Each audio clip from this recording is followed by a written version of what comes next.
Donald Trump calling on Bill Gates and others to close up parts of the internet. Bill Gates more known for software, not the internet, but the larger point is well taken on tech's potential shared responsibility of blocking harmful material from the web. Dartmouth Professor Hany Farid is with me now. He says the industry can do more. Professor, glad to have you with us.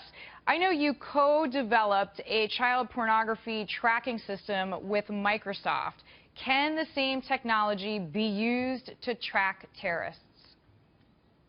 So certainly the same core technology that we developed with Microsoft and the National Center for Missing and Exploited Children can be used to find images, video, and audio that is related to extremism and terrorism. The technology in and of itself is not specifically designed for child exploitation images. It's a generic technology that allows you to track and find, remove, and report, in this case, child pornography images, but it could be very easily utilized in other domains as well. And I know part of the system that you co-developed is this kind of visual recognition. We were speaking earlier with a few of our guests about the possibility of ISIS having a passport printing machine, in which case the visuals that you've co-developed could be very useful as far as photo recognition, right?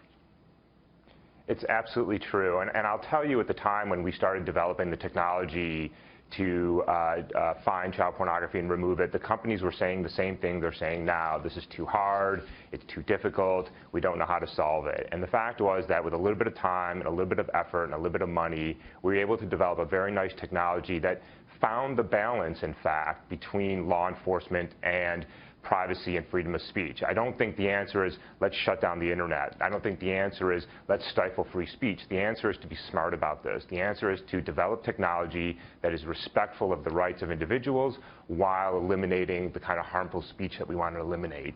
So speaking of being smarter, I know lawmakers met earlier with the FBI director, James Comey, and he said there were some limitations in the digital investigation of the California massacre. So he did not say that the shooters had used encrypted communication, but in general, he said it could have been used. He also made a comment that it's just becoming an increasingly big impediment that prevents investigators from collecting information, either about co-conspirators, future attacks.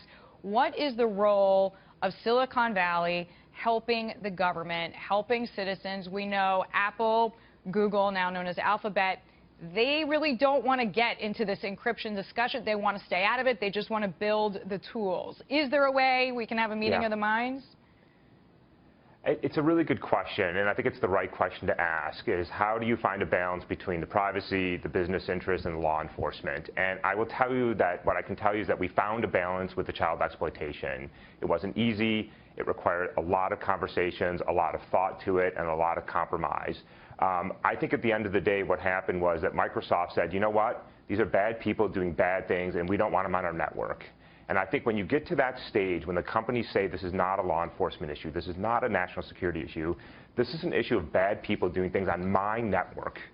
And I think these companies should get to a point where they say, we don't want this anymore. And I think when you get there, then you have really very simple mechanisms. You have terms of use. There's no freedom of speech issue. There's no constitutional issue. There's no legal issue. Terms of use says, I get to dictate what happens on my network. And if you don't like it, you can go on to somebody else's network. And so there's a very simple mechanism we have, but the companies have to decide they want to do something about this. Which I'm sure they see as a commercial risk, but I am so glad that you can personally report progress from an equally important issue that is, of course, child trafficking and pornography. Hany Farid, professor, joining me there from Dartmouth. Thank you so much, lending us your expertise. Thank you.